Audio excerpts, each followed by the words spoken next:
Hi, homeschoolers. I'm Sabrina Justison from SevenSistersHomeschool.com, and I'm here today interviewing Vicki Tillman, the author of two of Seven Sisters' unique high school curriculum offerings. One is entitled Introduction to Psychology from a Christian Perspective. The other is Human Development from a Christian Worldview. Vicki is also one of my sisters at Seven Sisters, and she is also a licensed professional counselor.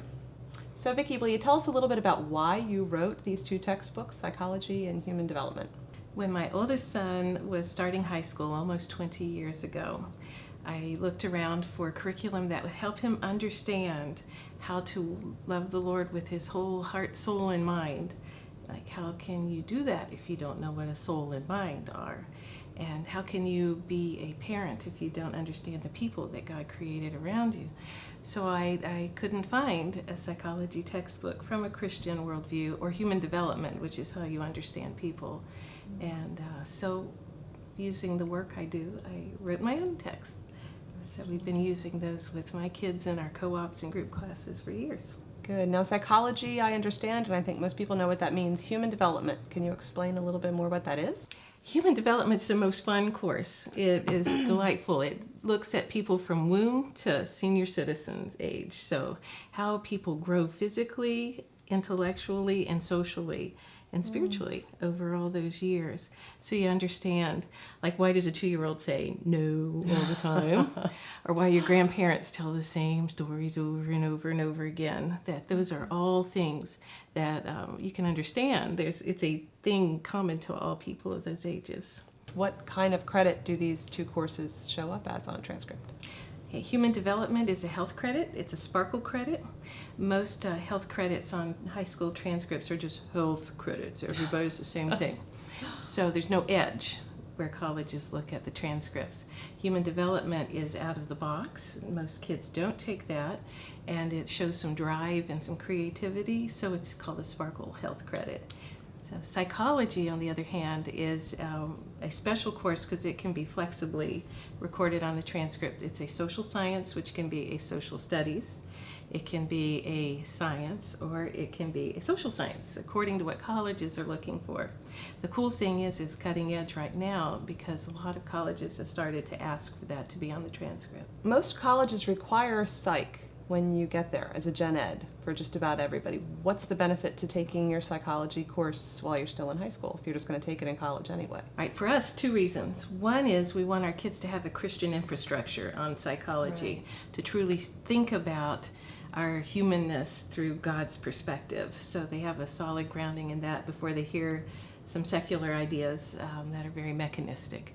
On the other hand, psychology at the college level is a weed-out course, and so it's very, very rigorous and difficult. Hard to get an A in that course. And so if you have the infrastructure of vocabulary and concepts, you already go into the college course with the material like a baseline there. It makes it much easier. Okay, so what type of student benefits from having these on the transcript? Your college-bound kids need that just for their transcripts, but all the kids need it for real life, like understanding people and understanding themselves. So if they're going to grow up and have a family, or teach Sunday school, or sing in the choir, or lead a company, or be a foreman, anywhere that you have to interact with people, you need these skills. It's real life stuff. Very good. The books each say that the curriculum is adaptable. How do you want to adapt it, and why? It's very adaptable. It's adaptable in 2 ways. One is by leveling up. So because it's written at a high school average level, any student should be able to do it and work on it on their own. To level up to college prep, advanced, or honors, you do extra assignments that are in the front of the text in a grid that we've included there. So according to the power you want on a transcript, you aim for higher levels. College-bound kids want about a level 3. The other way it's adaptable is on how you teach it. So parents who are interested in working with their student, they can read the text also and do discussion work together. And it's very understandable, so parents with no background can do that and not show any embarrassment. One of the most fun ways to do it is with a co-op. Both human development and psych are wonderful for group discussion. And so it can be easily taught by someone with no experience, but just wonderful, wonderful discussion material in both of those texts. How many hours of book work are you looking at each week? Are there labs? Are there field experiments that have to be done? What does that work?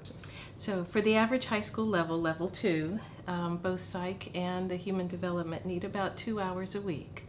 And then to level up at college prep level, need about 3 hours a week, and then advanced or honors about 4. So the psychology you get through in one semester, human development lasts the whole year.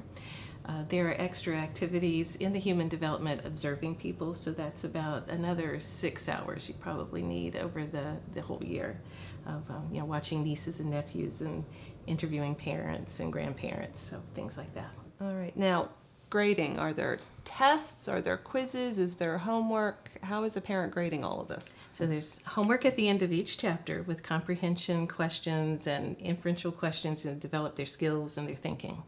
There's answer keys to that. Then there's tests in human development every chapter, in psychology about every 3 chapters.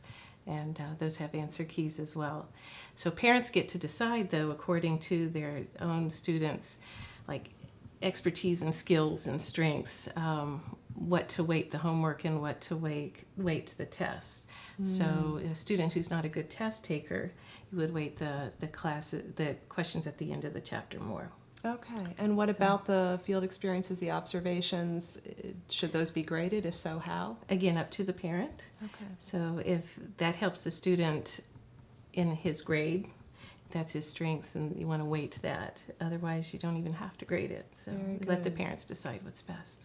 So if there was one thing that you were going to say to homeschoolers everywhere about why psychology and why human development, what would you want to say to them? I would say don't graduate without understanding the people around you in human development and understanding your own soul with psychology. Well, if you're interested in either one of these curriculum textbooks, you can go to our website at www.7sistershomeschool, that's the numeral 7, sistershomeschool.com, and visit our ebook store. Both of these texts are available as downloadable ebooks. They are in PDF format. There's no waiting for anything to be shipped to you, nor do you pay shipping fees, which is a lovely thing. And you can either print them out and put them in a binder, or if you have a student who is comfortable working on the computer, you can just print out the tests, and that works as well. Vicki, thank you for being here and for explaining your heart for psychology and for human development and how they can be a blessing to homeschoolers everywhere. Thank you. And we hope that you will visit us at 7sistershomeschool.com.